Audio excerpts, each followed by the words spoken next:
the biggest thing that the Chicago Bulls are going to have to prove, especially for a lot of Bulls fans, is that the end of season success by the Chicago Bulls was not a fluke.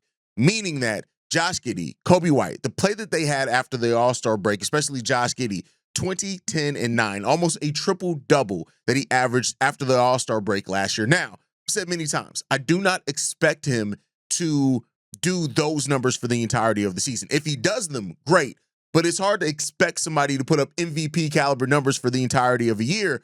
But teams are going to be now more keyed in to what Josh Giddey and Kobe White are having to do, because they are coming in now as the number one playmaker, the engine of the offense, and the number one scorer on the team, right? You look at points last season after the things shifted, right? Of course, coming into the season, you started to worry about Zach LaVine. Nikola Vucevic was on a tear. Hopefully he can do a lot of that still this year. And there were a lot of changes for the Chicago Bulls team, adding Kevin Huerter into the starting lineup, getting Zach Collins in there for a little while he was in there, that teams didn't have as much tape on. Now teams are going to be circling you and getting ready for you from day one of the NBA season, and that is an obstacle. I'm not saying that it's an obstacle that they can't overcome, but it is an obstacle in a different way of preparation. I'm not somebody who has the mindset of the games after February don't matter like some fans do, right? That's not me. I don't feel that way. But you cannot ignore that at towards the end of the season, at the beginning of the season, when you make big changes to your roster, it's a different level of preparation and a different level of awareness the team has to how you're going to play.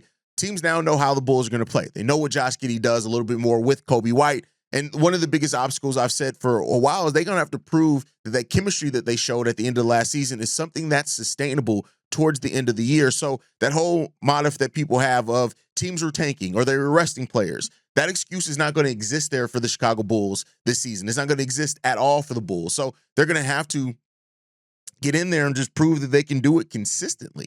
And if they do prove that they can do it consistently, great. I've said it before many times that at this point, anybody who, if the Bulls prove it this year and people still have their doubt, at that point, they're haters. But they have to make those doubters wrong by the actions that they do on the court. So living up to the hype, proving that last season, the finish wasn't just a fluke, right? They're going to have to do that. They're also going to have to overcome the zone defense. That's one of the biggest things with this team that they struggled with last year. When teams force the Bulls to be more of a shooting team, and that may sound a little bit crazy for some people considering how much three-point shooting the Chicago Bulls did last year, being towards the top of the league in three-point attempts and three-point makes. The efficiency, the percentage wasn't great, though. But they have to prove, because when teams went to a zone or a hybrid zone defense, the Chicago Bulls just struggled against that.